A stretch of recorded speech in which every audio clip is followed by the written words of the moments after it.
E aí pessoal, tudo bem? Bora lá de mais um editorial para a gente fechar esse domingão e começar a segunda-feira sempre com informação nova para vocês. Vamos lá, o resumo de hoje, domingo, tem muita coisa importante. Desde o Bolsonaro falando sobre a sua estratégia para manter a sua candidatura, além de Convenção dos Bispos do Brasil se manifestando contra a esquerda, tem muita coisa acontecendo. E a gente vai falar um pouquinho disso com você agora. Então, vou te trazer para a tela do meu celular e a gente começa agora o vídeo número 5. Bora para cima. A pergunta de $1 milhão é: Bolsonaro vai concorrer às eleições em 2026 como candidato a presidente da República? Pois é, se vai, a gente não sabe, mas ele falou aqui sobre sua estratégia. Agora, uma coisa é fato: se concorrer, é quase certo a sua vitória contra o Lula. Indiscutivelmente, o Bolsonaro hoje tem uma aceitação muito maior que a de Lula, basta ver a resposta das ruas.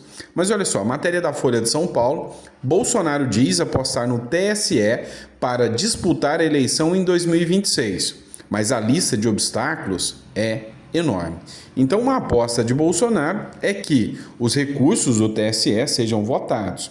Já há quem diz que a aposta do Bolsonaro seria o PL da anistia, né? Mas enfim, muita coisa pode acontecer até 2026. Ainda, segundo a Folha de São Paulo, Jair Bolsonaro disse pelo menos a 3 pessoas que apostam em recursos no Tribunal Superior Eleitoral para reaver o direito de se candidatar novamente à presidência em 2026. O discurso do ex-presidente, porém, é visto por alguns aliados e por especialistas em direito eleitoral mais como um aceno à militância para mantê-la acesa, do que como uma esperança real. As projeções feitas por Bolsonaro também esbarram em dificuldades jurídicas, sobretudo no Supremo Tribunal Federal. E é fato que o Supremo Tribunal Federal hoje tem uma animosidade muito grande com Bolsonaro, mas a aposta do Bolsonaro ainda é o Cássio Nunes e também o André Mendonça em 2026 à frente do Tribunal Superior Eleitoral. Será? Partindo agora para uma matéria do Pleno News, vamos falar do Rodrigo Constantino. Rodrigo Constantino, que virou alvo do Supremo Tribunal Federal depois de matérias polêmicas, né? Ele, que é um jornalista, acabou tendo que sair do Brasil e agora ele obteve a cidadania americana e ainda tirou onda com o ministro Supremo Alexandre de Moraes, né? Matéria do Pleno News: Constantino recebe cidadania dos Estados Unidos e ironiza Moraes em foto. E aí você vê a foto dele com o passaporte na mão, fazendo aí uma certa ironia que, literalmente, ele já não está mais sujeito às regras brasileiras e não pode ser alcançado mais pelo ministro Supremo Alexandre de Moraes. Segundo a matéria do Pleno News, o jornalista Rodrigo Constantino anunciou na última sexta-feira que obteve a cidadania americana. Para ilustrar o momento, o comunicador publicou algumas fotos, entre elas uma na qual ele aponta para um passaporte dos Estados Unidos, documento que agora pode possuir por ser oficialmente um cidadão daquele país. A foto possui um simbolismo e pode ser vista como ironia, pelo fato de que Constantino teve seu passaporte brasileiro cancelado por decisão do ministro Alexandre de Moraes, do Supremo Tribunal Federal, no âmbito do inquérito das fake news, né? Então o Constantino ironizou aí que não está mais sujeito, né, às determinações do ministro Supremo Alexandre de Moraes. Situação que não é só o Constantino que se encontra, né? Outros jornalistas também. Pessoal, vamos agora de notícia internacional. Matéria do jornal Metrópolis: campanha na Venezuela tem oposição forte e risco real para Maduro. Essa matéria literalmente é uma verdadeira piada, tá?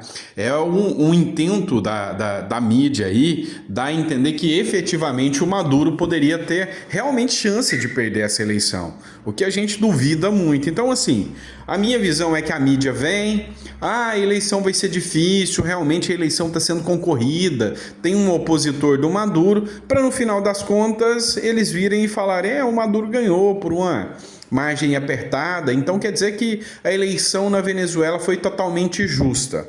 Mas será que foi justa mesmo? Dá uma olhada na matéria do Metrópolis, que eu vou ler um trecho para vocês, depois eu vou trazer uma outra matéria para você analisar, tá?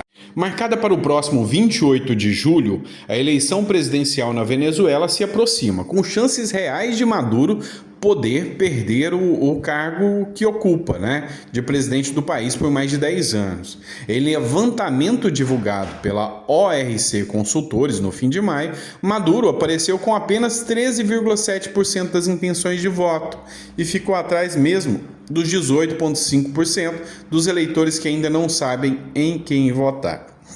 Então, segundo a matéria do Metrópolis, a população não vai escolher o Maduro e o Maduro tem chance de perder, porque foi feita uma pesquisa se o povo está feliz com o Maduro. E não está. Ainda sobre a matéria, Edmundo Gonzalez, apontado pela coalizão de oposição como candidato, após 2 nomes iniciais indicados pela plataforma Unidade Democrática, o PUD, serem impedidos de participar do pleito, surgiu com 50,74% das intenções de voto. Apesar do cenário desanimador para o líder chavista, que assumiu o poder na Venezuela em 2013, após a morte de Hugo Chávez, Maduro disse estar pronto para reconhecer o resultado das urnas através de um acordo proposto pelo presidente da Assembleia Nacional da Venezuela, Jorge Rodrigues. Pois é, pessoal, estão achando que a gente é bobo de acreditar nisso. Porque a realidade é uma só. Lá na Venezuela existe sim o voto de cabresto. Acreditar que as eleições na Venezuela serão justas e limpas é a mesma coisa de acreditar na inocência de todos os políticos brasileiros. Não dá para acreditar nisso. E olha só como que é o cenário real da Venezuela. Matéria da Jovem Pan News: opositores são presos durante ato de campanha na Venezuela. Pois é, o simples fato dos opositores realizarem um ato de campanha dá cadeia para eles. Agora, você acha mesmo que o Maduro vai admitir e vai aceitar uma possível derrota? Outra questão, você acredita mesmo que o resultado lá na Venezuela vai mostrar uma possível derrota do Maduro? Gente, aí também é brincar demais com a cara do brasileiro acreditar que esse tipo de coisa acontece. Segundo a matéria da Jovem Pan News, 3 opositores venezuelanos já foram presos após terem organizado um ato de campanha para as eleições de julho. O principal candidato de oposição contra o Nicolás Maduro, que é o Edmundo Gonzalez, o Rutia, foi o responsável por fazer a denúncia no último sábado. Os detidos trabalham no comando da campanha da líder opositora, Maria Corina Machado, e estiveram envolvidos recentemente em um ato do candidato Edmundo Gonzalez, que aí mandou prender quem estava ajudando o Edmundo Gonzalez. Lembrando que a Maria Corina já está inelegível, igual o Bolsonaro está inelegível aqui no Brasil, a opositora venezuelana já está inelegível no país vizinho. Pois é assim. Pois é, pessoal, vamos de notícia agora sobre a Argentina. A oposição lá, a esquerda, está tentando de tudo tirar o Milei. Segundo o Estadão, o prêmio Nobel, de esquerda da Argentina diz que estão tentando evitar que Milei destrua as instituições. Então, na visão deles, o Milei está tirando o cargo, cortando a máquina pública, e a preocupação deles, desse Nobel da Paz aí, é as instituições e não o povo. E aí ele começa a encabeçar um possível pedido de impeachment contra o presidente da Argentina, Javier Milei. Segundo o Estadão, o Nobel da Paz argentino Adolfo Pérez é crítico contundente do Milei. Ele se legitima como ações contra o povo, disse, referindo-se às práticas políticas recessivas. O remédio amargo, nas palavras do presidente libertário, por um lado, o corte de gastos reduz o déficit fiscal do governo. Por outro, os argentinos empobrecem e a fome avança o país. Para nós, enquanto república, é um retrocesso, afirma Esquivel, que encabeça um pedido de impeachment contra Javier Milei, que acabou de completar 6 meses no cargo. Estamos tentando evitar que Milei destrua todas as nossas instituições que custaram tanto. É o que justifica o Esquivel aqui, o prêmio Nobel aí da Argentina. Mas a realidade é uma só. O que está acontecendo na Argentina hoje é o retrato do que aconteceu no Brasil. Vem a galera do prêmio Nobel, dos economistas com cartinha pela democracia, dizendo que o Milei, simplesmente por ser da direita, é um atentado à democracia. Esse discurso não vai colar. Sabe, as nações aprendem com seus próprios erros, mas também com os erros do vizinho. Aqui no Brasil, o maior erro que aconteceu foi ter gente que caiu nessa lábia de que é pela democracia, vamos salvar a democracia, e hoje está amargando o pior de tudo, o verdadeiro atentado contra a democracia. Estão destruindo nossas contas públicas, estão destruindo a liberdade de expressão, e aí esse discursinho caiu aqui no Brasil, pegaram o brasileiro, mas na Argentina não vai ser tão fácil assim. Pode ter certeza, por quê? Porque eles têm o nosso exemplo, o exemplo brasileiro do que aconteceu. Então, emplacar um impeachment do Milei agora é difícil.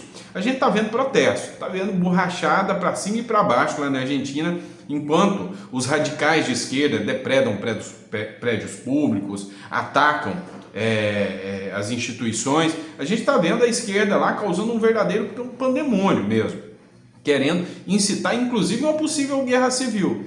Ninguém fala disso na mídia, né? Todo mundo, se manifestação é da esquerda, é tudo bonitinho. Não posso colocar aqui, mas se você fizer uma pesquisa aí, você vai ver um monte, mas literalmente um monte de gente quebrando coisa, fazendo um auê aí gigante. Pois é, mas a mídia aqui no Brasil não mostra, afinal, não podemos mostrar o quanto a esquerda mundial, inclusive aqui na América do Sul, é radical. Muito, mas muito mais do que eles dizem que a esquerda é, que a direita é, né? Pessoal, vamos agora de matéria do R7, né? Cada momento que passa fica mais, nítido, transparente a falácia da importação do arroz por parte do governo Lula. Olha essa matéria da Record. Produtores do Rio Grande do Sul recolhem 7,16 milhões de toneladas de arroz e são contrários à importação do governo Lula. É aquela mesma importação que foi cancelada devido a várias denúncias de fraude. Era uma medida eleitoreira e o agro brasileiro insurgiu com tudo contra o Lula por causa dessa medida que realmente tem um cheiro muito estranho.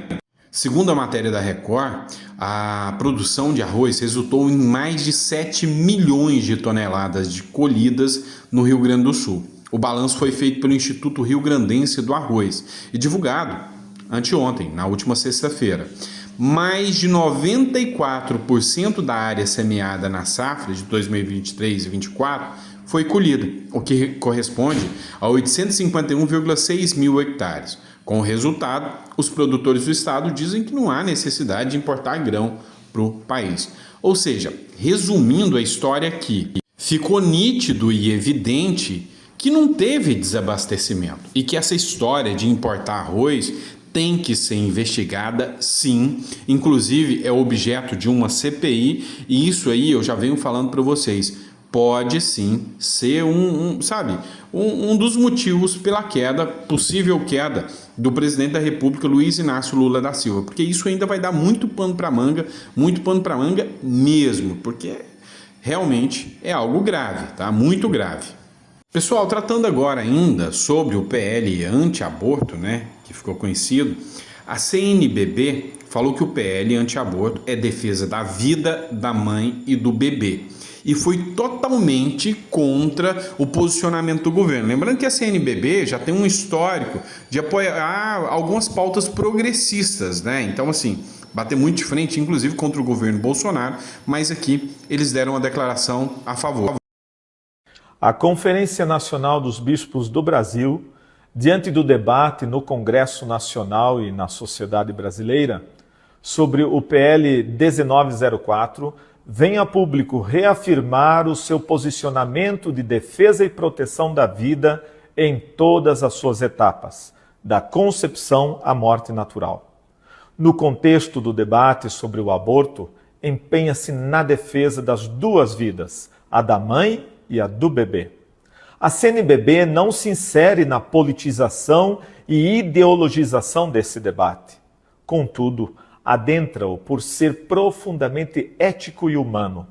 São a dignidade intrínseca e o direito mais fundamental, que é o direito à vida, que estão sob ameaça. O PL 1904 trata um aspecto específico, trazido à tona pela cruel prática de assistolia fetal em bebês a partir de 22 semanas de gestação, proibida pelo Conselho Federal de Medicina e, no momento, liberada por liminar no STF. Este PL cumpre o papel de coibir a morte provocada do bebê previamente ao término da gravidez. Cabe ressaltar que as 22 semanas não correspondem a um marco arbitrário. A partir dessa idade gestacional, realizado o parto, muitos bebês sobrevivem. Então, por que matá-los? Por que este desejo de morte?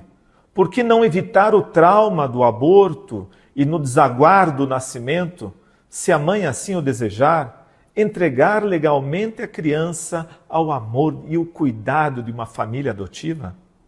Permitamos viver a mulher e o bebê.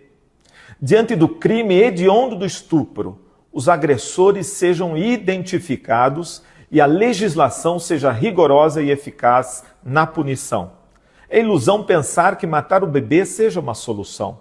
O aborto também traz para a gestante grande sofrimento físico, mental e espiritual, e algumas vezes até a morte. Por isso, a Igreja Católica, neste momento, considera importante a aprovação do PL 1904, mas continua no aguardo da tramitação de outros projetos de lei que garantam todos os direitos do nascituro e da gestante. E, mais uma vez, reitera sua posição em defesa da integralidade, inviolabilidade e dignidade da vida humana, desde sua concepção até a morte natural. Que Nossa Senhora Aparecida interceda por todas as famílias, proteja a vida de nossas gestantes e de todas as crianças que estão no ventre materno, para que todos tenham vida e vida em abundância. Diante da escolha entre a vida e a morte, escolhamos a vida, a da mulher e a do bebê. E é isso, pessoal. Se você gostou do vídeo, curte, compartilha, manda para mais pessoas. Te agradeço demais por estar acompanhando a gente aqui nos nossos editoriais. Amanhã de manhã a gente está de volta, fazendo uma análise aí de tudo que está acontecendo, trazendo as informações para você. Fechou? Obrigado. Que Deus te abençoe muito nessa semana que se inicia e que a gente possa trazer boas notícias para a gente, para o nosso Brasil, que a gente ama tanto, tá bom? Grande abraço, fica com Deus e até o próximo editorial.